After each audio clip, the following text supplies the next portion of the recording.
বাজার থেকে সজনে ফুল অনেক এনেছে। এই সজনে ফুল দিয়ে আলু দিয়ে আজ একটু ভাজা করব। যে সজনে ফুল বাঁচা হচ্ছে এখন।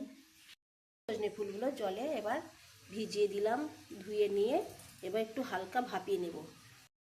একটু নুন দিয়ে কড়াতে একটু ভাপিয়ে নেব। ফুলগুলো ভাপানো হয়ে গিয়ে এরকমভাবে চেপে চেপে জলটা বার করে নেব। বসাবো, এতে একটু অল্প তেল দেব। তেলে এবার এতে 5 ফোড়ন, শুকনো লঙ্কা, কাঁচা লঙ্কা ফোড়ন দেবো, ছুটিও দিয়ে দেবো, একটু ধনে পাতা রাখবো।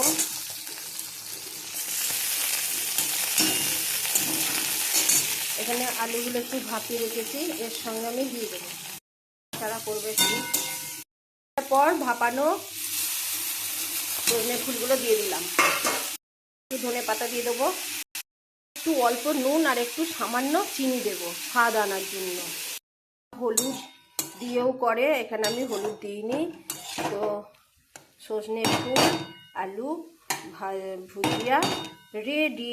যদি ভিডিওটা ভালো লেগে থাকে তো লাইক কমেন্ট শেয়ার অবশ্যই করে দাও, আর তোমরা অবশ্যই ফলো করে দাও।